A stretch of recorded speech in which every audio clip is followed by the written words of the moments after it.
Today we're making a variety of delicious snack pockets, savory and sweet. Now, did this recipe need a dedicated video? Yes. These are delicious, quick, and these are something I have for lunch or as a snack, if not every day, every other day.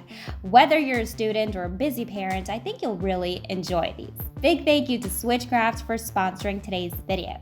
Now, the options for fillings are endless, so choose your favorite ingredients, choose your favorite flavors. Make these with leftovers. Open that fridge, have a look. There's really no right or wrong way to make these pockets. Here's a couple options though. My absolute favorites are pizza and ham and cheese. Call me basic, but those are the hot pockets I grew up with. These were a treat. My mom would never actually buy, the frozen hot pockets. Those were something I would have at my friend's house. Maybe that's why I love these so much. Anything that you can sneak into your diet tastes amazing and better.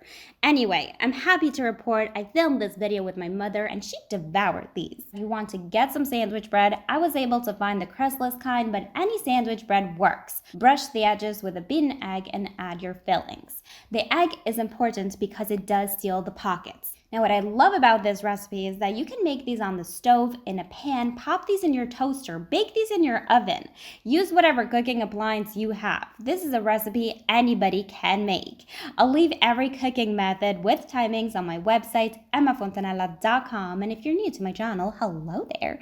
Welcome. Make sure to subscribe and click that bell. I post new videos every week. You want to make sure you've sealed those pockets well, press these down tightly, and if you want these to look extra pretty, you can trim the edges. I don't usually do this, but I'm gonna make these pretty for you.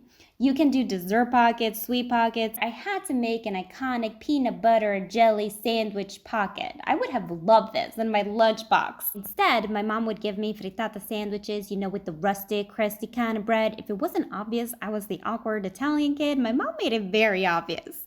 By the way, this is her homemade grape jelly. It's amazing. She makes it with her grapes. How amazing is that?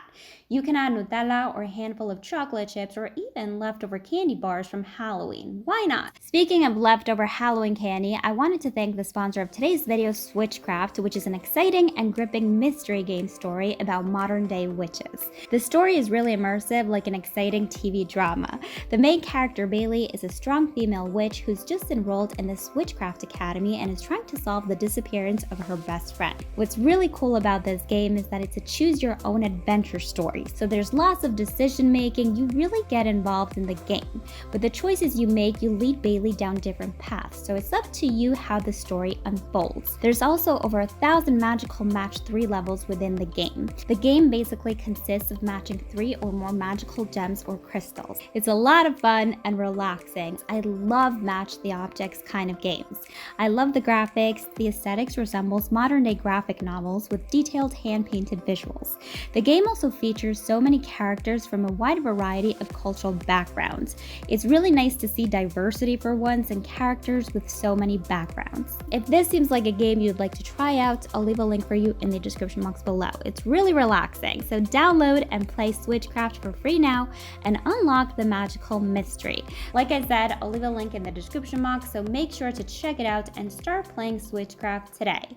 Now, I recently got an air fryer, so I'm gonna air fry mine, but like I mentioned before, use whatever cooking method you prefer. Regardless of which cooking method you decide to do, you have to brush these with melted butter.